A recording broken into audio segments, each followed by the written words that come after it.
Bonjour à tous. Alors, je fais cette vidéo pour vous expliquer que la vie d'une multidis, c'est compliqué. Alors, je vous mets ces mots-là aujourd'hui, mais sachez que je n'ai pas eu de diagnostic réel et complet qui permettrait de comprendre le fonctionnement de mes apprentissages. Je l'ai découvert en partie avec mes enfants, puisque mes enfants ont certains côtés que moi j'ai eu au même stade, donc ce qui m'a permis de faire des rapprochements et également de comprendre que moi aussi, de façon héréditaire, il y a le gène et donc ça explique aussi mes difficultés. Mais sachez aussi que selon les profils, donc dans mon cas c'est plutôt un profil hétérogène, et ben vous avez des points faibles qui sont compensés avec des points forts et donc vous passez à la trappe. Dans mon cas c'est ça. Donc je passe à la trappe parce que déjà j'ai des difficultés de langage, j'ai parlé très tard, même au niveau de la prononciation c'était très très compliqué.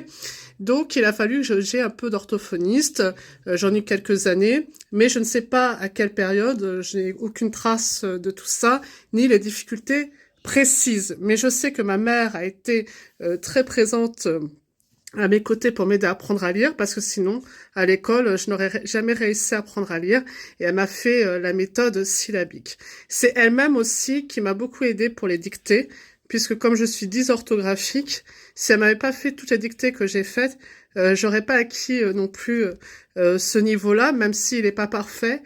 Pour un dysorthographique, c'est plus qu'un exploit. Et pareil pour être dyscalculique, puisque je ne comprenais pas pourquoi je comptais avec mes doigts, pourquoi je n'arrive pas à faire la différence entre plus petit que et plus grand que, et qu'à chaque fois, il fallait que dans ma tête, je me dise c'est dans quel sens ou quoi, etc. Pareil pour apprendre à faire mes lacets, pareil pour apprendre à faire du vélo. Enfin, en tout cas, tout a été compliqué, même tenir un compas ou quoi que ce soit. Alors, souvent, le personnel éducatif est mal formé, alors on vous culpabilise en disant c'est pas normal qu'elle y arrive pas ou quoi que ce soit. Il y a eu de la maltraitance physique aussi, donc des traumatismes, puisqu'à l'époque on nous tirait les oreilles si on n'y arrivait pas, on nous criait dessus ou quoi que ce soit. Mais ça ne veut pas dire que je ne suis pas arrivée. J'y suis arrivée avec les bonnes méthodes et aussi avec de la patience et également avec de l'obstination, parce que moi, pour être obstinée, je le suis. Donc, moi, j'ai plutôt un profil hétérogène. Ça veut dire que, ok, j'ai débuté avec beaucoup et énormément de difficultés, mais ça a été compensé par d'autres points forts qui font que c'est aussi passé à la trappe. Mais c'est pas parce que j'ai des points forts qu'il faut pas traiter aussi les points faibles. Et donc tous les jours, je dois rattraper un retard considérable. Il faut s'imaginer que je n'arrivais pas à comprendre les différents degrés, même dans une phrase. Je n'arrivais pas à construire une phrase, à mettre de l'ordre dans ma pensée pour pouvoir ordonnancer ce que je dois faire, être méthodique. Tout ça, je ne savais pas faire. Je l'ai acquis au fil du temps. Malgré tout, même si j'ai résorbé la plupart des choses, il me reste encore des reliquats. Et quand il faut aborder quelque chose de nouveau, c'est toujours très compliqué. Mais j'ai aussi des points forts, comme je l'ai expliqué. Je suis quelqu'un de très rapide, qui a énormément d'idées, qui arrive à être partout à la fois, qui arrive aussi à faire les choses nouvelles, à être visionnaire aussi. Donc voilà, j'ai des choses qui sont aussi à valoriser et qui est un atout. Alors, j'ai toujours été dans la proposition, dans la transformation, mais malheureusement, ça ne plaît pas parce que on ne veut pas écouter les personnes comme moi qui ont aussi un regard qui peut aider un grand nombre de personnes. Et donc, quand j'ai parlé de ces difficultés, parce que pour postuler un emploi, il faut quand même avoir une certaine crédibilité. Donc moi, on va pas chercher à savoir si je suis multidis ou pas. C'est comment arriver à avoir un niveau qui permet que ça ne soit pas discriminatoire. Alors, on me demande de contacter les associations 10, mais j'ai même pas de diagnostic premièrement. Et c'est pas faux de pas l'avoir demandé à plusieurs médecins ou quoi que ce soit.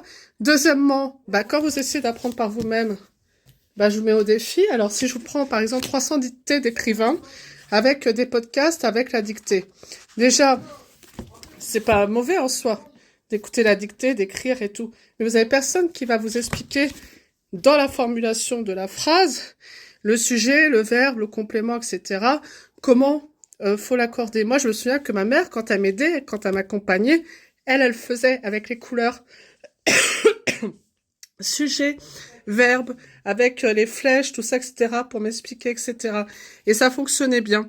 Mais ça, faut prendre le temps. Mais même avec toutes ces explications, malheureusement, si on ne le fait pas au quotidien, il y a des choses qui se perdent. Donc, on est obligé de retravailler des choses. Et moi, dans mon cas, c'est ce qui s'est passé. Pendant des années, j'ai fait plutôt un métier robotique, un métier où on écrivait quasiment pas, un métier où c'était plutôt dans les logiciels. Alors c'est vrai que dans les logiciels, je suis très performante, même je vais très très vite. J'ai une capacité même déconcertante, mais à côté de ça, je n'écrivais pas.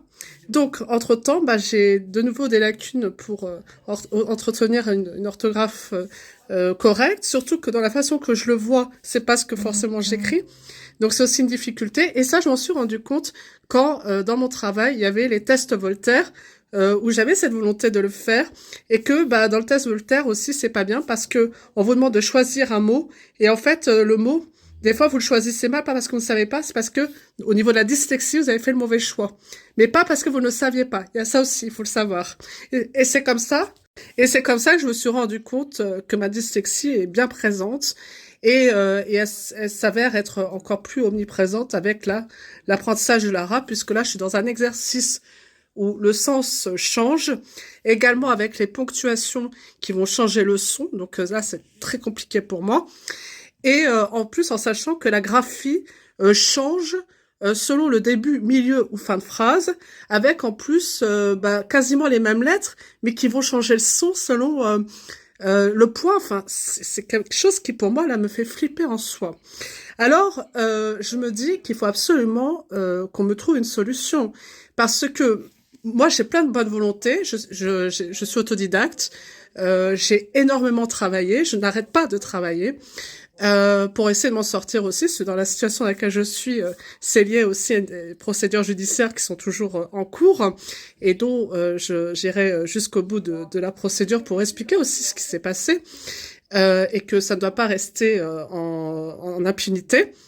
Mais en tout cas, sachez que toutes ces choses-là, de se retrouver dans une situation qu'on n'a pas choisie, mais qu'en plus c'est à vous de galérer pour financer vos formations, et que quand vous êtes en formation, les supports ne sont pas adaptés, ça fait beaucoup, ça fait beaucoup. Et ceux qui sont censés vous aider dans le cadre du handicap ne vous aident pas, on vous dit c'est à vous de contacter, c'est à vous de chercher. Non, c'est pas à moi de chercher en fait.